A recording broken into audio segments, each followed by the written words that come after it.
السلام علیکم ورحمۃ اللہ وبرکاتہ۔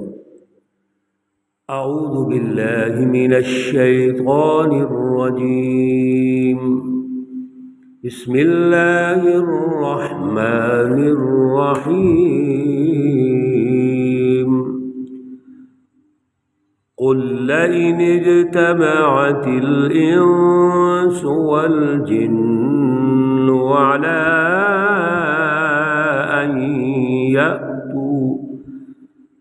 على أن يأتوا بمثل هذا القرآن لا يأتون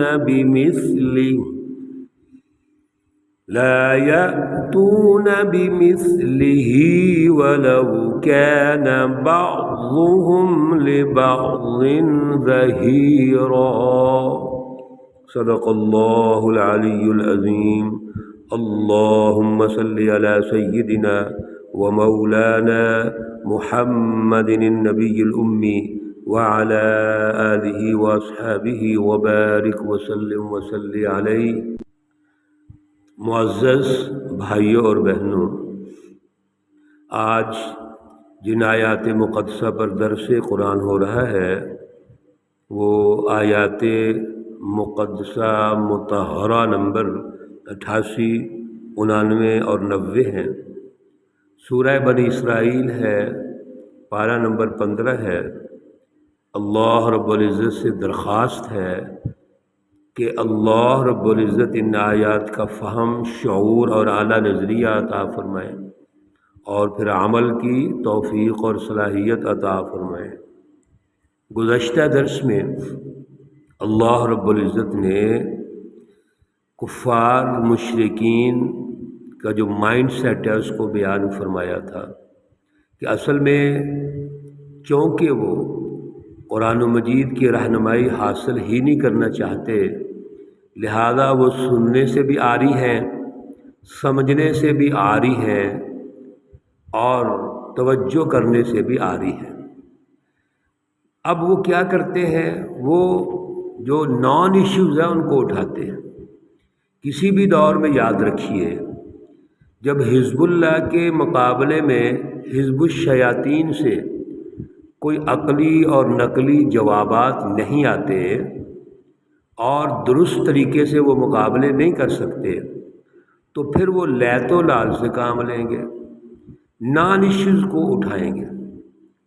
کبھی وہ یہ سوال کریں گے کہ روح کیا ہے، روح کے بارے میں سوال کر رہے ہیں، یعنی ایسا سوال کرنا چاہتے ہیں جو نبی علیہ السلام کو کنفیوز کر دے۔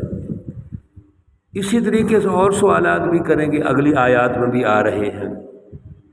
اب حضور نبی اکرم صلی اللہ علیہ وسلم تو اللہ کے نبی ہیں، لہذا وہ تو پریشان نہیں ہوتے، وہ تو اللہ سے فوراً رابطہ کرتے ہیں، اللہ ان سے رابطہ کرتا ہے اور ان کے سوالات کے جوابات دیتے ہیں۔ سورۃ البقرہ میں جب گائے کو ذبح کرنے کے لیے بنی اسرائیل کو کہا گیا تو انہوں نے یہی نان ایشوز اٹھائے تھے، یعنی وہ گائے ذبح نہیں کرنا چاہتے تھے۔ خود اللہ رب العزت ارشاد فرما رہے ہیں کہ وہ یہ کام کرنا نہیں چاہتے، لیکن سوالات اٹھا رہے ہیں، گائے کیسی ہونی چاہیے، اس کا رنگ کیسا ہونا چاہیے، اس کی عمر کتنی ہونی چاہیے، وغیرہ وغیرہ۔ اصل میں ہر دور کے اندر جو بھی کفار، مشرکین یا منافقین ہوتے ہیں وہ اصل میں حزب اللہ کو تسلیم نہیں کرنا چاہتے۔ اب وہ کنفیوژن پیدا کرتے ہیں، شکوک و شبہات پیدا کریں گے، پراپیگنڈا کریں گے اور نان ایشوز کو اٹھائیں گے، ان کو پیش کریں گے۔ عوام کا جو ان کا جو خیالات ہیں، عوام کی سوچ ہے اور اس کا ماحول ہے، اس کو کنفیوز کرنے کی کوشش کرتے ہیں اور عوام پھر ظاہر ہے کنفیوز ہو جاتی ہے۔ تو یہاں بھی انہوں نے روح کے بارے میں سوال کیا۔ پھر اللہ رب العزت نے کلام مقدس قرآن پاک کی اہمیت واضح فرمائی کہ آج یہ کتاب مقدس موجود ہے، اس کی رہنمائی موجود ہے، یہ سچی ہے، حق ہے، اس کو سمجھیے، اس پر عمل کیجئے، اس کے مطابق اپنا معاشرتی اور سماجی ڈھانچہ تشکیل دے دیجئے۔ یہ اللہ کا فضل ہے، اگر اللہ چاہیں تو یہ تو اللہ واپس لے جا سکتے ہیں۔ اللہ کے لیے یہ کوئی مشکل نہیں ہے۔ اللہ رب العزت نے یہ کتنے خوبصورت انداز میں فرمایا کہ یہ آپ کے اوپر اللہ کا فضل ہے، اس کی رحمت ہے۔ آج اللہ رب العزت پھر چیلنج کر رہے ہیں، قُلْ إِنِ اجْتَمَعَتِ الْإِنسُ وَالْجِنُّ، جتنے بھی انسان ہیں، جنات ہیں، اگر یہ جمع ہو جائیں، عَلَىٰ أَن يَأْتُوا بِمِثْلِ هَٰذَا الْقُرْآنِ، اس قرآن مجید جیسی کتاب لانے کے لیے وہ کوشش کریں، لا یأتون بمثلہ، وہ اس جیسی کتاب نہیں لا سکتے، ولو کان بعضهم لبعض ظہیرا، اگرچہ وہ ایک دوسرے کے مددگار بن جائیں، یعنی سارے مل کر یہ فیصلہ کر لیں کہ ہم نے یہ کام کرنا ہے، لیکن پھر بھی یہ نہیں کر سکتے۔ احادیث میں بڑی اس کی تفصیلات آئی ہیں، اور اللہ رب العزت نے یہ جو چیلنج ان کو دیا، جس کو ہم اعجاز القرآن کہتے ہیں، یہ قرآن پاک کا اعجاز ہے، قرآن پاک کا معجزہ ہے، اور کتاب مقدس قرآن مجید میں اور مختلف جگہوں میں بھی اللہ نے چیلنج کیا ہوا ہے۔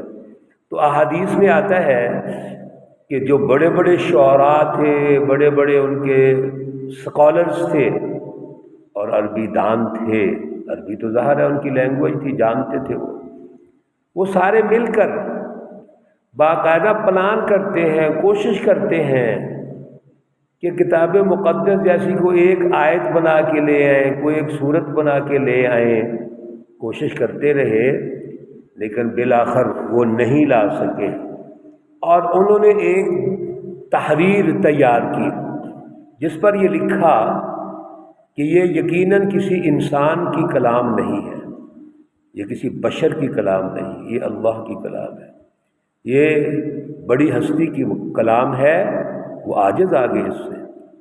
تو قرآن پاک جیسی کتاب مقدس کہاں سے لا سکتے ہیں؟ جو قرآن پاک جیسی ایک آیت نہ لا سکے، ایک سورت نہ لا سکے، وہ پورا قرآن کہاں سے لے آئیں گے؟ اس لیے حضور نبی اکرم صلی اللہ علیہ وسلم نے یہ بہت سارے مواقعوں پر ارشاد فرمایا، آگے بھی آ رہا ہے کہ میں تو اللہ کا نمائندہ ہوں، میں تو وہی بات کرتا ہوں جو میرے اللہ کہتے ہیں، وما ينطق عن الهوى ان هو الا وحی یوحی، یہ وحی من جانب اللہ ہے، یہ کسی انسان کی کلام نہیں ہے۔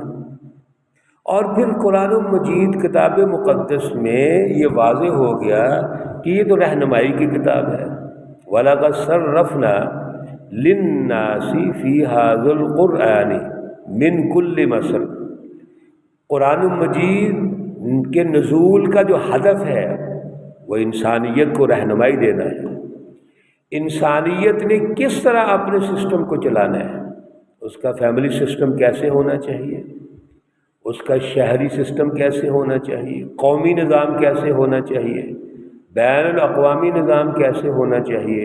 اللہ فرماتے ہیں صرفنا للناس فی ھذا القرآن، ہم قرآن پاک انسانیت کے لیے کھول کھول کے بیان کرتے ہیں، بار بار بیان کرتے ہیں، تفصیلات بیان کرتے ہیں، اور من کل مثل مثالیں دے کے بیان کرتے ہیں۔ قرآن پاک کے جتنے واقعات ہیں، قصص القرآن ہیں، وہ کس لیے ہیں؟ ہمارے سمجھانے کے لیے۔ قرآن پاک ہمیں ایک تاریخ سے جوڑتا ہے، تاریخ سے ہمارا ربط قائم کرتا ہے، جس کو تاریخی تسلسل کہتے ہیں، جو انبیاء علیہم السلام کی تاریخ ہے، اور اس تاریخی تسلسل سے انبیاء علیہم السلام کی جد و جہد کو سمجھنے کا موقع ملتا ہے۔ اللہ رہنمائی دیتے ہیں، حضرت آدم علیہ السلام سے لے کر حضور نبی اکرم صلی اللہ علیہ وسلم تک جتنے بھی یہ سلسلہ ہے انبیاء کا، اس سارے سلسلے کی ایک ہی کڑی ہے، تمام انبیاء کا ایک ہی ہدف ہے، توحید کا غلبہ، انسانیت دوستی پر عدل کے نظام کا قیام۔ یہ سارے انبیاء کا یہی مشن ہے، اور یہ تبھی ممکن ہوگا جب اس وقت کے طاغوت، سامراج، شیطان اور ظالم کا انکار کیا جائے گا اور اس کو شکست دی جائے گی۔ تو انبیاء نے اپنے اپنے ادوار میں شکست دی ہے۔ تو قرآن تو یہ مثالیں دے کے بیان کرتا ہے، لیکن یہ کیا کر رہے ہیں؟ فَأَبَى أَكْثَرُ النَّاسِ إِلَّا كُفُورًا، اکثر لوگوں نے تو انکار کر دیا، اکثر لوگ ناشکرے ہیں۔ کچھ ہیں جو اللہ کا شکر بھی ادا کرتے ہیں، رسول اللہ صلی اللہ علیہ وسلم کی بات کو بھی سمجھتے ہیں، صحابہ کرام کی بات کو سمجھتے ہیں، حزب اللہ کا ساتھ دیتے ہیں۔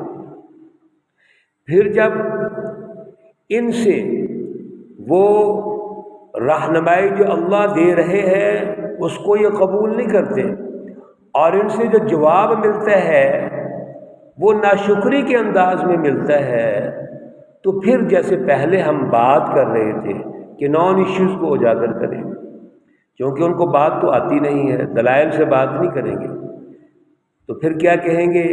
مختلف ایسی ایشوز پیدا کریں گے، ایسے نفسیاتی مراحل پیدا کریں گے، ایسا پراپیگنڈا پیدا کرنے کی کوشش کریں گے کہ وہ رسول اللہ صلی اللہ علیہ وسلم اور جماعت صحابہ کو کنفیوز کریں گے۔ وقالوا، پھر کہنے لگے، لن نؤمن لک، ہم ہرگز آپ پر ایمان نہیں لائیں گے، حتی تفجر لنا من الارض، یہاں تک کہ آپ جاری کر دیں ہمارے لیے زمین سے ینبوعا، ایک چشمہ۔ یہ جو مطالبہ اور فرمائش ہے ان کی، اس کے پیچھے مائنڈ سیٹ کیا ہے کہ قرآن پاک کا اعجاز ہے، اس کا تو جواب وہ دے نہیں سکے، لیکن ضد ہے، تکبر ہے، غرور ہے، میں نہ مانوں، یعنی میں نے نہیں ماننا، یہ فلسفی ہے، اور یہ آگے مطالبہ کر رہے ہیں۔ احادیث میں آتا ہے کہ حضور نبی اکرم صلی اللہ علیہ وسلم ایک مرتبہ یہ سارے جمع ہو گئے، اور جمع ہو کر انہوں نے پیغام بھیجا، آئیے ہماری بات سنیے۔ حرم مکہ میں، حرم پاک میں وہ جمع ہے۔ نبی علیہ الصلوۃ والسلام تو ہر وقت اپنے دل میں یہ خواہش رکھتے تھے کہ کسی طریقے سے یہ راہ ہدایت پر آ جائیں۔ آپ صلی اللہ علیہ وسلم تشریف لائے، بات چیت ہوتی رہی، وہ تفصیلات ہیں حدیث کے اندر، اور پھر کہنے لگے کہ چلو ٹھیک ہے، ہم آپ کو مان لیتے ہیں، آپ کچھ ہماری شرائط ہیں اگر وہ پوری کر دیں تو ہم آپ کو اللہ کا نبی تسلیم کر لیں گے۔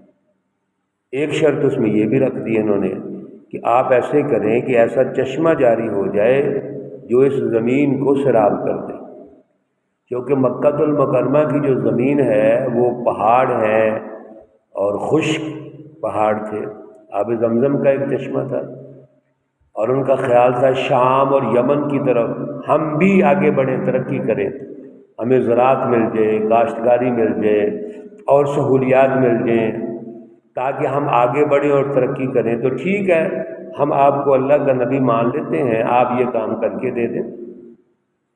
یہ فرمائش اور اس طرح کی اور فرمائشیں جو اگلی آیات میں آ رہی ہیں، یہ انہوں نے کرنی شروع کر دی، اور اس کا جو بیک گراؤنڈ ہے، اس کا پس منظر ہے، وہ ان کی ہٹ درمی اور ضد ہے۔